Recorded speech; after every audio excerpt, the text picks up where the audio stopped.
Gira ubuzima wowe udukurikira umunsi ku munsi aho uherereye hirya no hino ku isi, ndizera ko umeze neza.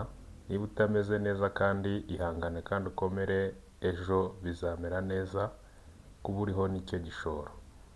Aha ni ku isoko y'ubumenyi buzima nk'ibisanzwe, uri kumwe nanjye Fideli, muganga w'amenyo. Nk'uko twabibabwiye muri video yahise, turacyari ku ndwara yo gucukuka amenyo.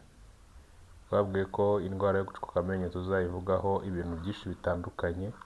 Ubushize twababwiye ibisobanuro by'indwara yo gucukuka amenyo, tubabwira n'ikibitera.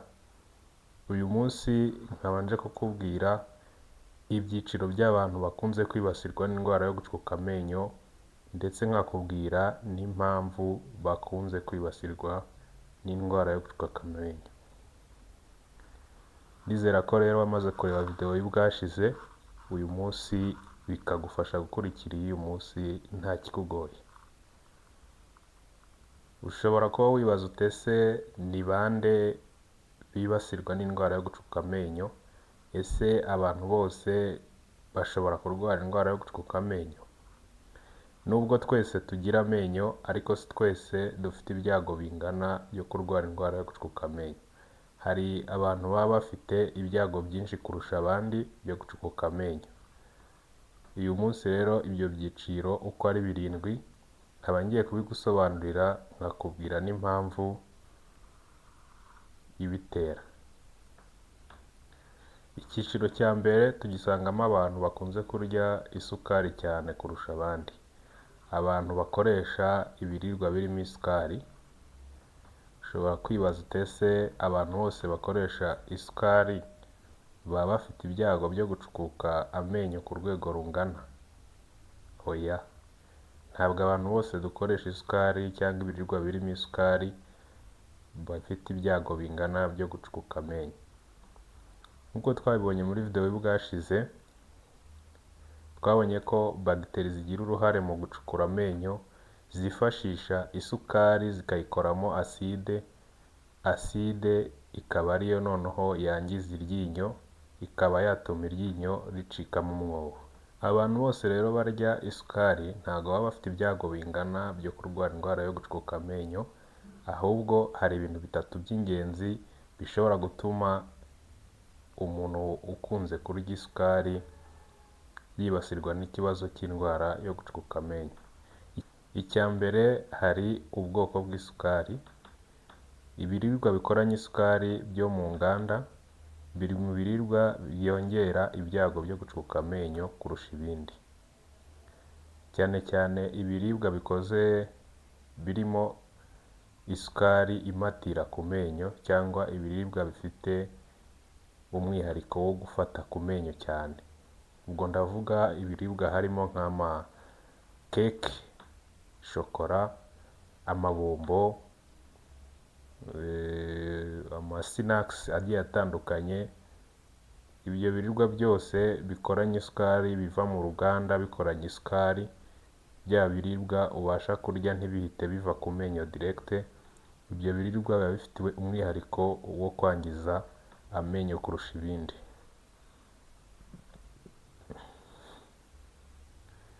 Uvuga ngo umuntu ukunze kurya bene izo sukari zimatira ku menyo aba afite ibyago byinshi kurusha abandi byo kurwara indwara yo gucukuka amenyo.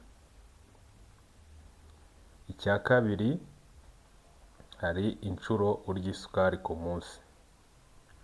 Abantu barya isukari inshuro nyinshi ku munsi baba bafite ibyago byinshi byo kurwara indwara yo gucukuka amenyo kurenza abandi. Ndabaha urugero, umuntu ukoresha isukari inshuro 8 ku munsi atandukanye n'umuntu ukoresha isukari inshuro 1 ku munsi. Ni ukuvuga ngo ukoresha isukari inshuro 8 ku munsi afite ibyago biri hejuru byo kurwara indwara yo gucukuka amenyo kurenza ukoresha isukari 1 ku munsi. Kubera yuko za nshuro, uko uyifata inshuro nyinshi, niko uha amahirwe za bagiteri kugira ngo zibone ibyo zirya, hanyuma nazo zikore ya aside yangiza amenyo. Ikintu cya gatatu gishobora gutuma isukari igushyira mu byago byo kurwara indwara yo gucukuka amenyo kurusha abandi ni igihe uyirira. Igihe ufatira amafunguro arimo isukari ku munsi, ni ukuvuga mu buryo busanzwe hari amasaha yo gufata amafunguro wimenyereje bitewe na gahunda wihaye. Niba ufata amafunguro mu gitondo, saa sita na nimugoroba inshuro 3 ku munsi. Hagati y'ayo masaha, niba ufata ifunguro saa moya, irindi ukarifata saa 7, irindi ukarifata saa moya z'umugoroba, hagati y'ayo masaha iyo ukunze kuryamo ibiribwa birimo isukari, cyane cyane bya bindi twavuze bigikoranye isukari imatira, uba uri guha amahirwe bagiteri zigira uruhare mu gucukura amenyo gukora cyane, kuko buriya mu buryo busanzwe iyo umaze kurya, akanwa ubwako gakora amacandwe ashobora guhanagura ibiryo ku menyo ntibifateho cyane. Ibyo rero bikaba bishobora kugabanya ibyago byo kuba warwara za ndwara zo mu kanwa twavuze ziterwa n'amabagiteri atandukanye. Ariko iyo ukunze gufatamo amasukari aho hagati, urumva uba uri gutuma akanwa kadaprodusa amacandwe ahagije, bigatuma noneho umara igihe kirekire ufite ibiryo mu menyo kandi bimatiriyeho. Icyo gihe rero uri kwishyira muri risike z'uko ushobora kurwara indwara yo gucukuka amenyo kurusha abandi bantu.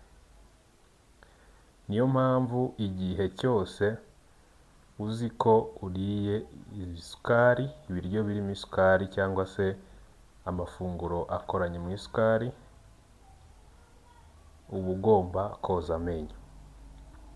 Iyo utabikora rero, utabishoboye, ugerageza ukinyuguza amazi nibura kugira ngo bigabanye ingano y'ibiryo bifata mu menyo, bityo ugabanye ibyago byo kurwara za ndwara zo gucukuka amenyo.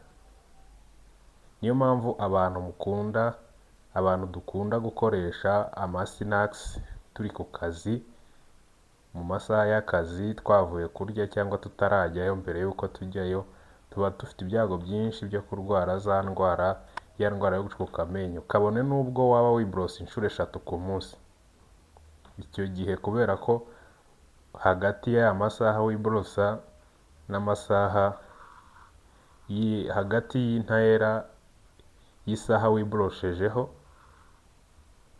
hagati y'isaha wiboroshejeho maze kurya n'indi saha uri bwongere kurya ukaborosa, uba wafashemo ibindi bintu, kandi bya bintu noneho bigushyira mu byago byinshi byo kurwara ya ndwara yo gucukuka amenyo. Byumvikane rero ko abantu bose bakoresha isukari badafite ibyago bingana byo kurwara indwara yo gucukuka amenyo, ahubwo biterwa n'ubwoko bw'isukari ufata, bigaterwa n'igihe uyirira, bigaterwa n'inshuro uyirya ku munsi. Icyiciro cya kabiri cy'abantu bakunze kwibasirwa n'indwara yo gucukuka amenyo ni icyiciro cy'abana. Abana murabizi ko ugendana n'umwana, wagera ku muhanda ukamugurira akabiswi, wagera hirya ukamugurira akabombo, wagera hirya ukamugurira agacapati, wagera hirya ukamugurira agakeke. Impamvu abana bakunze kwibasirwa n'indwara yo gucukuka amenyo, cyane cyane ugasanga amenyo yabo yarashiririye, ni uko bakunze gufata ibi biryo bikorerwa mu nganda birimo amasukari menshi, kandi bakabifata muri ya masaha navuze ari hagati yo kurya.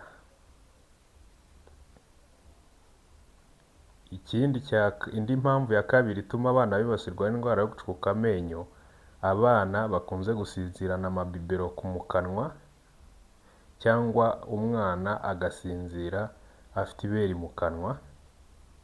Icyo gihe aba ari mu byago byo gucukuka amenyo, kuko buriya amashereka nayo abamo isukari ishobora kwangiza amenyo. Ikindi cya gatatu gituma abana bibasirwa n'indwara yo gucukuka amenyo, ni impamvu y'uko baba batabasha gukora isuku yo mu kanwa neza, bo ubwabo, bisaba ko ubafasha nyine nk'umubyeyi ukabafasha kwiborosa.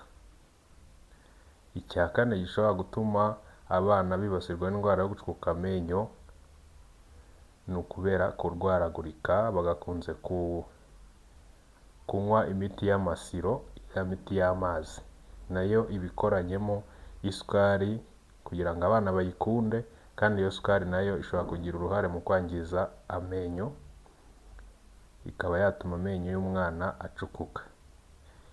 Kurwara si ikibazo, cyangwa se kurya sinakisi si ikibazo, ahubwo menya uburyo umwana wawe azikoreshamo, umukontorore, umumenyereze ko hari amasaha yo kuzifata hakaba n'amasaha yo kutazifata. Icyo gihe azazikoresha rwose kuko arazikeneye, zirimo intungamubiri. Azazikoresha kandi ntizigire icyo zimutwara kuko azaba yazikoresheje mu buryo bwiza. Azikoreshe mu masaha ashobora kumara kuzikoresha, agahita yoza amenyo, hanyuma umurinde kuzikoresha muri ya masaha mabi navuze. Umwana wawe rwose azakura afite amenyo mazima, arinda yasazana. Icyiciro cya gatatu cy'abantu bibasirwa n'indwara yo gucukuka amenyo ni icyiciro cy'abantu bakuze. Abasaza n'abakecuru nabo bakunze kwibasirwa n'indwara yo gucukuka amenyo kubera impamvu zigera kuri ebyiri. Impamvu ya mbere, abasaza baba bafite amacandwe make mu kanwa. Nk'uko twabibonye ko amacandwe agira uruhare mu kugabanya ibiryo bifata ku menyo, cyane cyane iyo umaze kurya nibwo umubiri ukora amacandwe menshi kugira ngo aze akureho bya biryo byasigaye mu menyo bigabanuke. Ikindi cya kabiri, abasaza n'abakecuru bakunze kurwara indwara y'ifumbi cyangwa se indwara y'ishinya, ugasanga ishinya yataye iryinyo, bigatuma umuzi w'iryinyo uba uri mu kanwa, kandi igice cy'umuzi cy'iryinyo kiba cyoroshye cyane ku buryo gufatwa n'indwara yo gucukuka amenyo, cyane cyane nyine niba akoresha bya bintu birimo isukari, biroroha cyane, bigatuma abakuze nabo baza mu cyiciro cy'abantu bibasirwa n'indwara yo gucukuka amenyo. Icyiciro cya kane cy'abantu bakunze kwibasirwa n'indwara yo gucukuka amenyo ni icy'abantu badakunze kugira isuku yo mu kanwa ihagije. Hari umuntu rwose ugenda akibera hariya, akaba ashobora kumara icyumweru atari yoza amenyo, kandi arya bya biryo birimo amasukari menshi. Uwo muntu bimushyira mu byago byo kurwara indwara yo gucukuka amenyo. Ushobora guhita wibaza utese kuki hari umusaza ushobora gusanga amaze imyaka 80 atarakoza uburoso mu kanwa ke, ariko ugasanga nta ndwara yo gucukuka amenyo agira, nta n'ikibazo cy'amenyo afite. Birashoboka cyane kuko buriya abo basaza, uwo musaza numugenzura neza uzasanga nta biribwa byinshi akoresha bituruka mu nganda, cyane cyane bya bindi twavuze haruguru biba bikoranye isukari. Uzasanga ari wa muntu ukoresha ibiribwa biri natirere, bivuye mu murima, biri fresh. Uwo muntu rwose urumva wenda ashobora kurwara izindi ndwara, ariko indwara yo gucukuka amenyo ntashobora kuyirwara kuko abakoresha isukari natirere, kandi iyo ntabwo yangiza amenyo. Abantu ba gatanu bahura icyiciro cya gatanu kirimo abantu bibasirwa n'indwara yo gucukuka amenyo ni abantu bafite ibyuma bigorora amenyo mu kanwa, cyangwa se ibyo dukunze kwita appareil dentaire. Bitewe n'uko ziriya appareil dentaire zigorora amenyo, koza ibice byose by'amenyo ku muntu uzambaye biba bigoranye. Akenshi rero nabwo iyo uzambaye ukaba utabasha kuzitaho neza nk'uko muganga yabigusobanuriye, bishobora kugushyira muri risike yo kurwara indwara yo gucukuka amenyo hahandi ziba zifashe, kuko hagenda hasigaramo ibiryo. Icyiciro cya gatandatu cy'abantu bibasirwa n'indwara yo gucukuka amenyo ni abantu bafite ubumuga, kubera ko baba batabasha kwikorera isuku nk'uko bikwiriye, bisaba ko babafasha. Urumva baba bari mu cyiciro nk'icy'abana, niyo mpamvu bashobora kugira ikibazo cyo gucukuka amenyo cyane. Gusa ku bantu mufite abantu babana n'ubumuga, namwe tubafitiye videwo izabasobanurira uburyo bwiza bwabafasha kunoza isuku yo mu kanwa kuri abo bantu. Abantu ba karindwi bakunze kwibasirwa n'indwara yo gucukuka amenyo ni abantu barwaye indwara z'umubiri zigiye zitandukanye, haba indwara zitandura ndetse n'indwara zandura. Hari indwara zimwe na zimwe zishobora gutuma umuntu agira amacandwe make mu kanwa, bikaba byatuma ajya mu byago byo kurwara indwara yo gucukuka amenyo. Ibi nabyo tuzabikoraho videwo irambuye isobanura aho indwara z'umubiri zihurira n'indwara zo mu kanwa. Niba udukurikiye waramaze gukora subscribe kuri channel yacu, wahisemo neza. Niba kandi udukurikiye utarakora subscribe kuri channel yacu, iki ni cyo gihe cyo kugira ngo winjire mu muryango w'abahisemo neza, abahisemo kubona ubumenyi buzima kugira ngo bagire ubuzima buzima.